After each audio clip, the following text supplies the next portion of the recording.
सुप्रभात। कक्षा तीसरी, विषय हिंदी, उपविषय पाठ 13, जादू का ब्रश।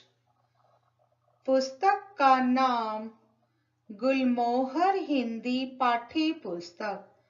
व्याख्यान 1। बच्चों, आज हम कक्षा में व्याख्यान 1 में पाठ 13 जादू का ब्रश विषय पर अध्ययन करेंगे तथा पाठ 13 से संबंधित कठिन शब्द और शब्द अर्थ का भी अध्ययन करेंगे। प्रस्तुत पाठ में बताया गया है कि कर्म सर्वोपरि है, अर्थात कर्म करना, काम करना सबसे ऊपर है, किंतु यदि स्वार्थ को त्याग कर परमार्थ से प्रेरित होकर कर्म न किया जाए तो कर्म करने वाले के चित्त की शुद्धता सवालों के घेरों में होती है। तो चलिए बच्चों, पाठ 13 के अध्ययन की शुरुआत करते हैं। चीन के किसी गांव में एक सुंदर लड़की रहती थी। पूर्ण विराम। उसका नाम सुची था। पूर्ण विराम। उसके पिता कांच की वस्तुएं बनाने का कार्य करते थे। पूर्ण विराम। चीन के किसी गांव में एक सुंदर, सुंदर का अर्थ है खूबसूरत, एक खूबसूरत लड़की रहती थी। उसका नाम सुची था। उसके पिता कांच की वस्तुएं बनाने का काम करते थे।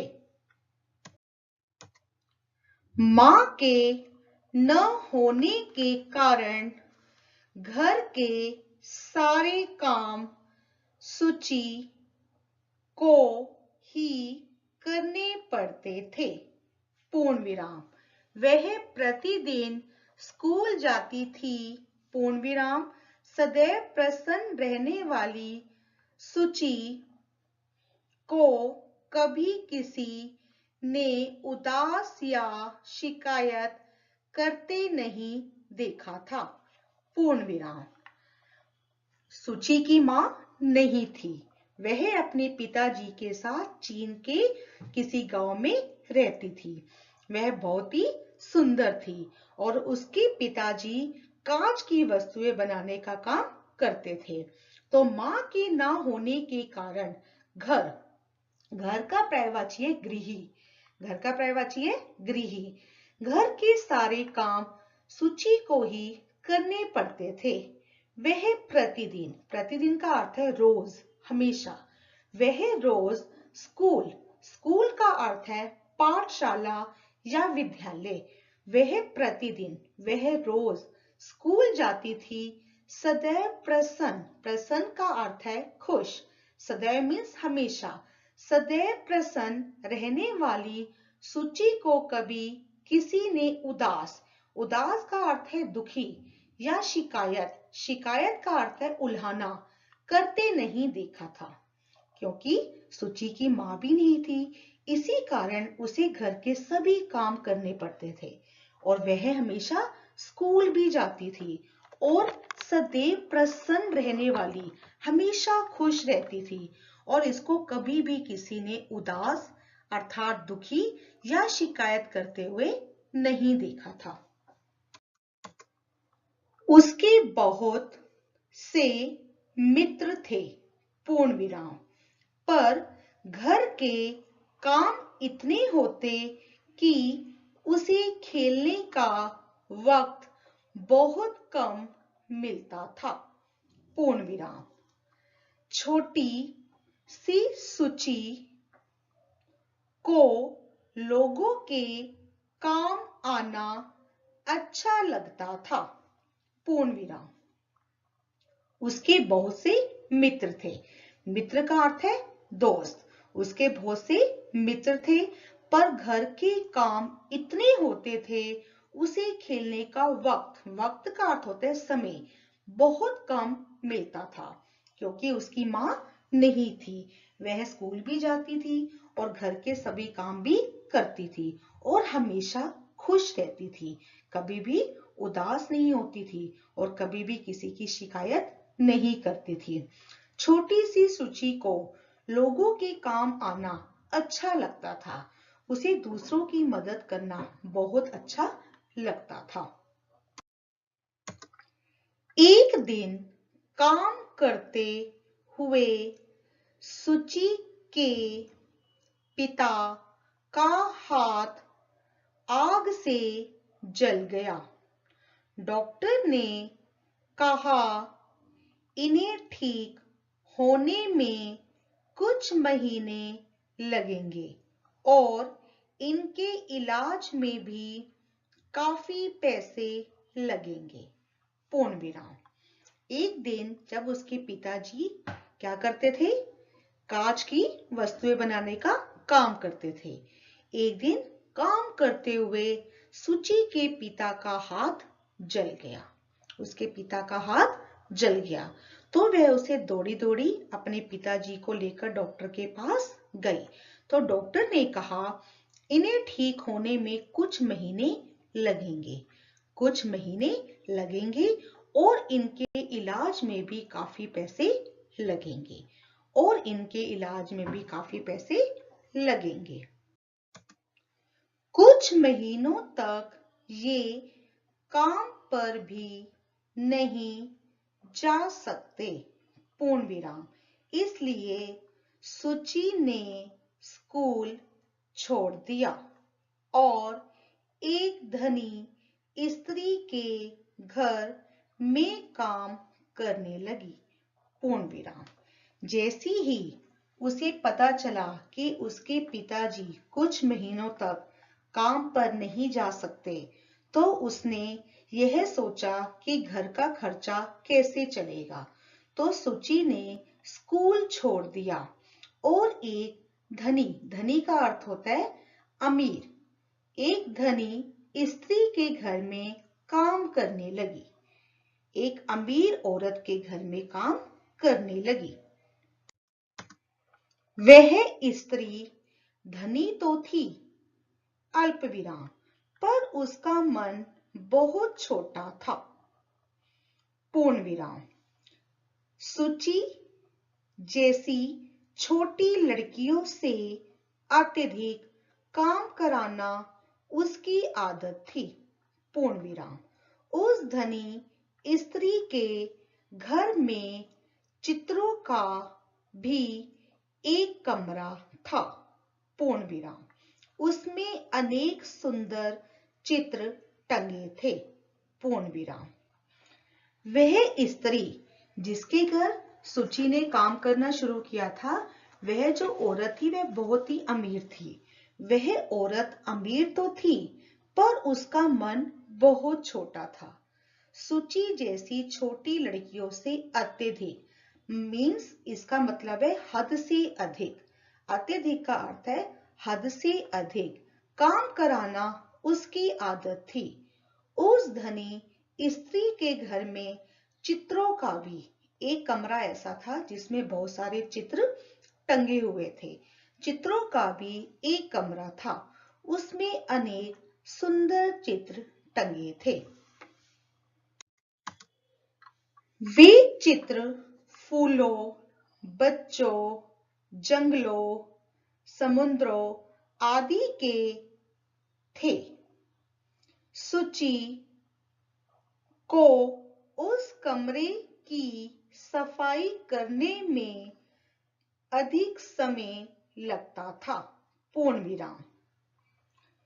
जितने भी चित्र बने हुए थे वे सभी चित्र या तो फूलों के थे या बच्चों के थे या जंगलों के थे या समुद्रों के थे, आदि के थे। सुची को उस कमरे की सफाई करने में अधिक समय लगता था। सबसे अधिक समय उसे उसी कमरे की सफाई करने में लगता था जिस कमरे में सुंदर सुंदर चित्र टंगे हुए थे। उसे चित्र बहुत पसंद थे। पूर्ण विराम। वह सोचती काश मैं भी इतने सुंदर चित्र बना सकती और उनसे अपना घर सजा लेती। पूर्ण विराम। जो सुचि थी उसे भी चित्र बहुत अच्छे लगते थे, बहुत पसंद थे। वह सोचती थी काश मैं भी इतने सुंदर चित्र बना सकती और उनसे अपना घर सजा लेती।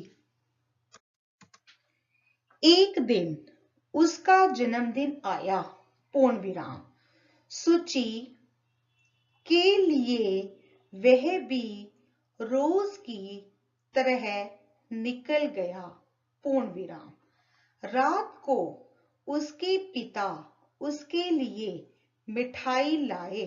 पूर्ण विराम। वही खाकर दोनों सो गए। पूर्ण विराम। सुचि को अपनी माँ और स्कूल की याद आ रही थी। पूर्ण विराम। एक दिन सुचि का जन्मदिन आया। सुचि के लिए वह भी हमेशा की तरह निकल गया। जैसे वह सुबह काम करने के लिए निकलती थी, शाम को घर आती थी, शाम को आने के बाद घर का काम करती थी, खाना बनाती थी, ऐसे ही बाकी दिनों की तरह उसका वह दिन भी निकल गया जिस दिन उसका जन्मदिन था। रात को उसके पिता उसके लिए मिठाई लेकर आए और वही खाकर वह और उसके पिताजी सो गए। सुचि को अपनी माँ और स्कूल की याद आ रही थी। अतः वह अधिक देर तक सो ना सकी। पूर्ण विराम। प्रातः सुचि जब उठी तो उसके सिरहाने कुछ कागज रखे थे। पूर्ण विराम। साथ में ढेर सारे रंग और एक सतरंगा ब्रुश भी था। उस पर जन्मदिन मुबारक हो का रिबन लगा था। पूर्ण विराम।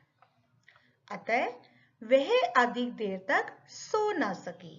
जिस दिन उसका जन्मदिन था उस रात को वह अधिक देर तक सो न सकी। जब वह सुबह उठी तो उसके सिरहाने के पास कुछ कागज रखे थे, साथ में ढेर सारे रंग और एक सतरंगा। सतरंगा का अर्थ है 7 रंगों वाला एक सतरंगा ब्रुश भी था। उस पर जन्मदिन मुबारक हो का रिबन लगा था। सुचि बहुत खुश हुई। पूर्ण विराम। उस दिन वह खुशी खुशी काम पर चली गई। पूर्ण विराम। शाम को लौटकर उसे चित्र जो बनाने थे। पूर्ण विराम। काम खत्म कर जब वह घर आई अल्प विराम तो घर के काम बाकी थे। पूर्ण विराम। जैसे ही सुचि की नींद खुली तो उसने देखा उसके सिरहाने के पास कुछ कागज रखे थे और साथ में ढेर सारे रंग और एक सतरंगा ब्रुश भी था। उस पर जन्मदिन मुबारक हो का रिबन भी लगा हुआ था। यह सब देखकर सुचि बहुत खुश हुई।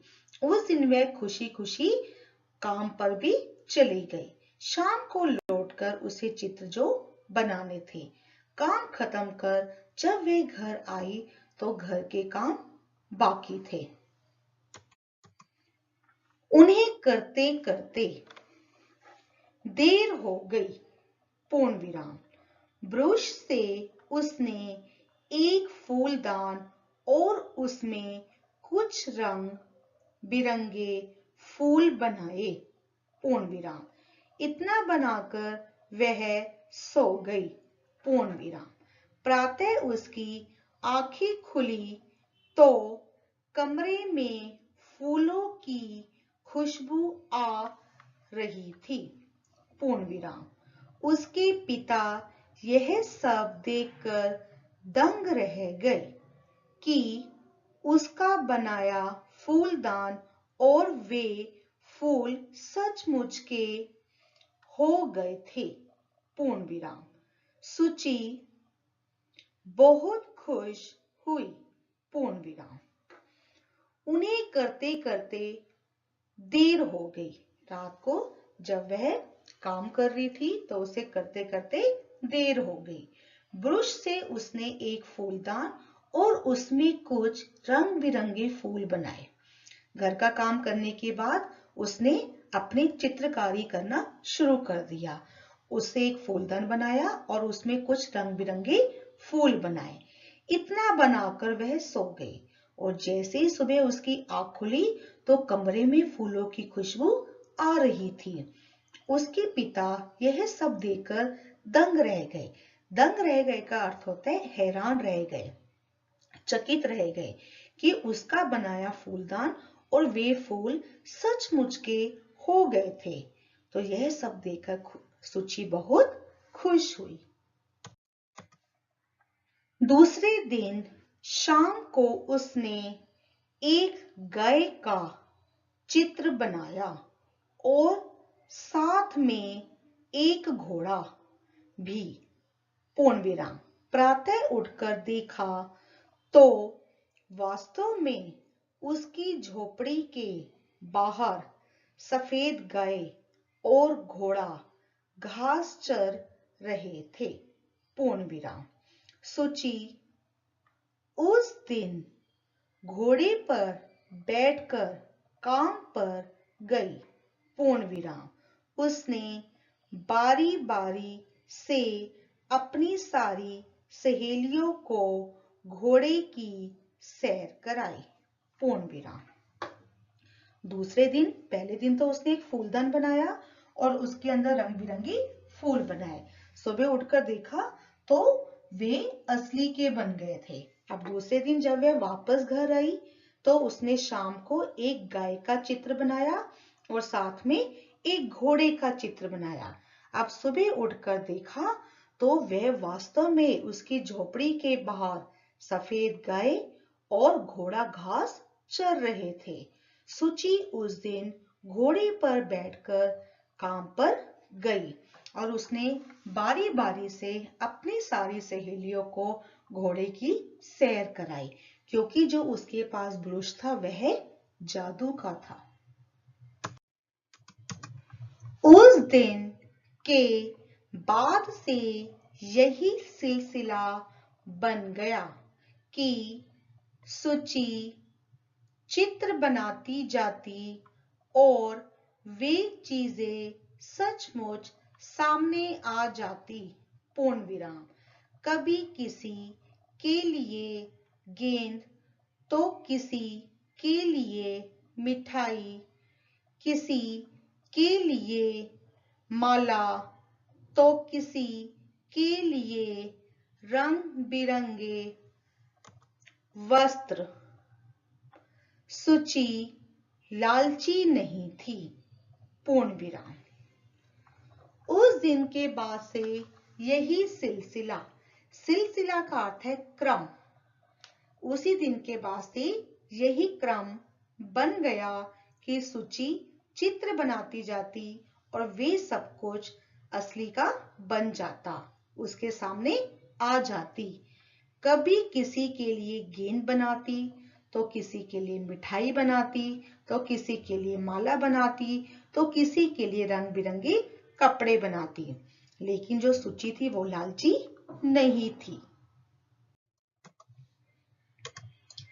उसने अपने लिए बहुत ही कम चीजें बनाई थी, पूर्ण विराम। वह तो बस जरूरतमंद लोगों की जरूरतें पूरी करती थी, पूर्ण विराम।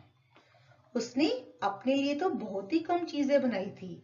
वह हमेशा उन्हीं लोगों की मदद करती थी जिनको उस सामान की जरूरत होती थी। वह तो बस जरूरतमंद लोगों की जरूरतें पूरी करती थी।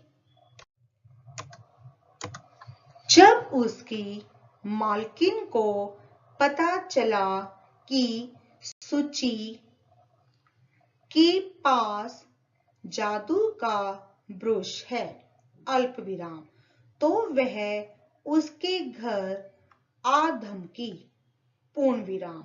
सुची ने उसका स्वागत किया, पूर्ण विराम। मालकिन ने देखा कि सुची की झोपड़ी तो हमेशा की तरह ही लग रही थी, पूर्ण विराम। जब उसकी मालकिन, जिसके घर वह काम करने जाती थी, जो एक अमीर औरत थी, उसको पता चला कि सुची के पास जादू का ब्रश है, तो वह उसके घर आ धमकी, आप पहुंची, धमकी का अर्थ है पहुंची, उसके घर आ पहुंची। सुची ने उसका स्वागत किया और मालकिन ने देखा कि सुची की झोपड़ी तो हमेशा की तरह ही लग रही थी, क्योंकि जैसे पहले भी बताया गया है, उसने अपने लिए तो बहुत ही कम चीजें बनाई थी, वह तो बस जरूरतमंद लोगों की जरूरतें ही पूरी करती थी। मालकिन से पूछे बिना न रहा गया और वह बोली, सुची, क्या तुम्हें सचमुच कोई जादू आता है? प्रश्न चिन्ह।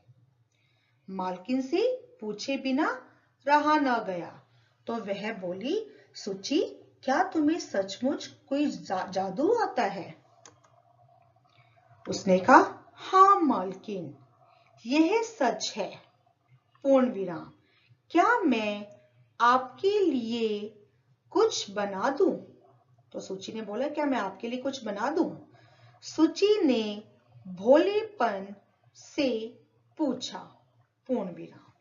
तो मालकिन से रुका नहीं गया, तो वह उसके घर आ पहुंची और उसने उससे पूछा, क्या तुम्हें सचमुच जादू आता है? तो इस बात को सुनकर सुची ने कहा, हाँ मालकिन, मुझे जादू आता है, क्या आपके लिए कुछ बना दूं? मालकिन ने थोड़ी देर सोचा और कहा, मेरे लिए हीरो की खान बना दो, पूर्ण विराम।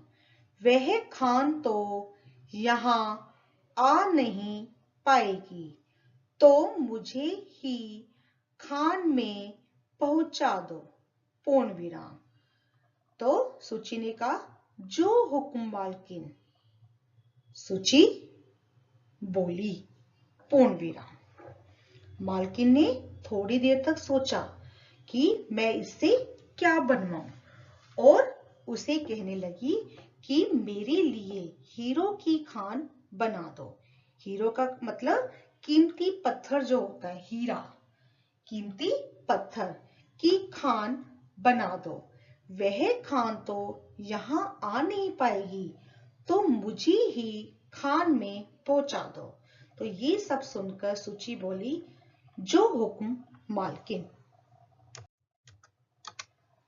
रात को उसने हीरो की खान का चित्र बनाया और उसमें अपनी मालकिन को भी बना दिया, पूर्ण विराम।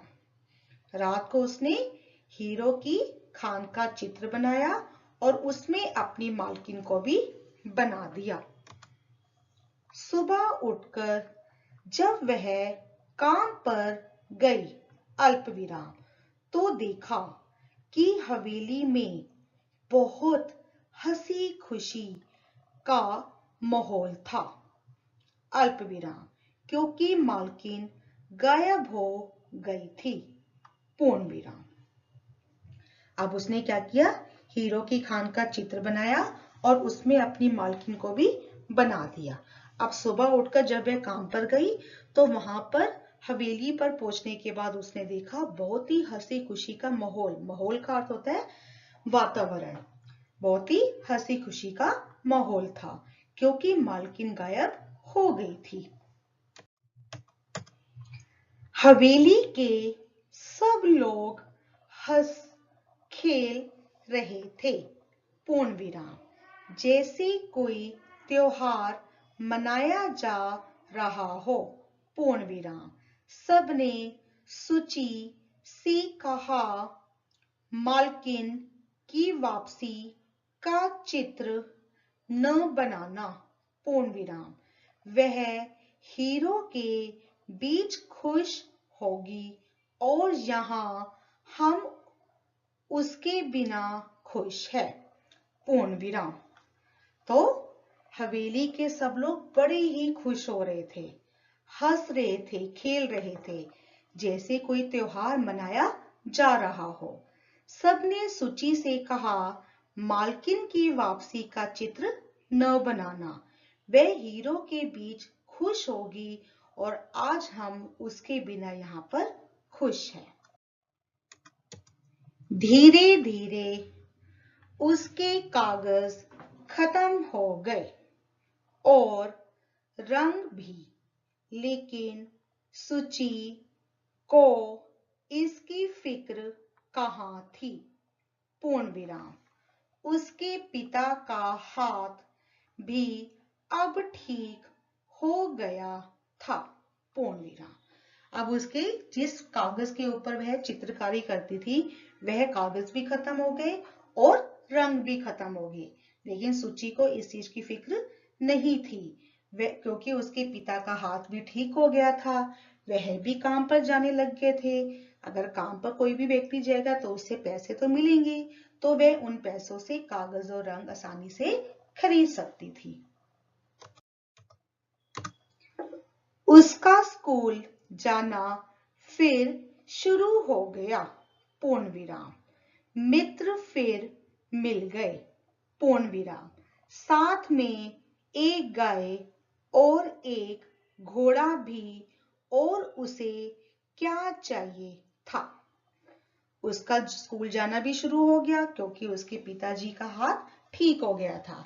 उसके पिताजी ने काम पर जाना शुरू कर दिया और सुची ने स्कूल जाना शुरू कर दिया। उसके मित्र फिर से मिल गए, साथ में एक गाय और घोड़ा भी, और उसे क्या चाहिए था। तो बच्चों, इस पाठ से हमने क्या सीखा? इस पाठ से हमने सीखा कि हमें कभी लालची नहीं बनना चाहिए। अल्प विराम, जरूरतमंदों की सहायता करनी चाहिए। अल्प विराम, सबका हित करना चाहिए। पूर्ण विराम। तो इस पाठ से हमने सीखा हमें कभी भी लालच नहीं करना चाहिए। जरूरतमंद, जिनको जरूरत है उनकी मदद करनी चाहिए और सबका हित करना चाहिए। सबके बारे में सोचना चाहिए, सिर्फ अपने बारे में नहीं सोचना चाहिए। अब हम कठिन शब्दों का अध्ययन करेंगे, जैसे नंबर 1 वस्तुएं, नंबर 2 प्रतिदिन, नंबर 3 डॉक्टर, नंबर 4 अत्यधिक, नंबर 5 जन्मदिन। नंबर 1 वस्तुएं, नंबर 2 प्रतिदिन, नंबर 3 डॉक्टर, नंबर 4 अत्यधिक, नंबर 5 जन्मदिन। नंबर 6 झोपड़ी, नंबर 7 स्वतंत्र, नंबर 8 फिक्र, नंबर 9 सदैव, नंबर 10 माहौल। नंबर 6 झोपड़ी, नंबर 7 स्वतंत्र, नंबर 8 फिक्र, नंबर 9 सदैव, नंबर 10 माहौल। नंबर 11 है सिलसिला, नंबर 12 है वक्त, नंबर 13 है हुक्म, नंबर 14 है मालकिन, नंबर 15 है जरूरतमंद, नंबर 11 है सिलसिला, नंबर 12 है वक्त, नंबर 13 है हुक्म, नंबर 14 है मालकिन, नंबर 15 है जरूरतमंद। नंबर 16 है हवेली, नंबर 17 है प्रसन्न, नंबर 18 है सतरंगा, नंबर 19 सहेलियां, नंबर 20 स्कूल।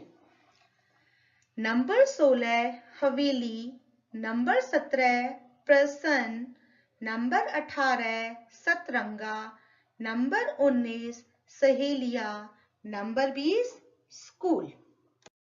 अब हम पाठ 13 से संबंधित शब्द का अध्ययन करेंगे। शब्द अर्थ। नंबर 1 सदैव हमेशा। नंबर 2 अत्यधिक हद से अधिक। नंबर 3 जरूरतमंद जिसे आवश्यकता हो। नंबर 4 खान जहां बहुत मात्रा में चीज मिलती है। नंबर 1 सदैव। सदैव का अर्थ है हमेशा। नंबर 2 अत्यधिक हद से अधिक। नंबर 3 जरूरतमंद जिसे आवश्यकता हो। नंबर 4 खान जहां बहुत मात्रा में चीज मिलती है। नंबर 5 माहौल वातावरण। नंबर 6 वक्त समय। नंबर 7 सिलसिला क्रम। नंबर 8 हीरा कीमती पत्थर। नंबर 9 हुक्म आज्ञा। नंबर 5 माहौल का अर्थ है वातावरण। नंबर 6 वक्त। वक्त का अर्थ है समय। नंबर 7 सिलसिला क्रम। नंबर 8 हीरा कीमती पत्थर। नंबर 9 हुक्म आज्ञा। अब मैं आपको व्याख्यान 1 से संबंधित गृह कार्य देना चाहती हूँ। हिंदी गुलमोहर पाठ्य पुस्तक पाठ 13 जादू का ब्रश से संबंधित कठिन शब्द और शब्द कॉपी में लिखो। पाठ 13 जादू का ब्रश से संबंधित कठिन शब्द और शब्द कॉपी में लिखो। अंत में मैं केवल यही कहना चाहूंगी, हमारे इस चैनल को सब्सक्राइब करें और हमारी वीडियोस को लाइक करें। धन्यवाद।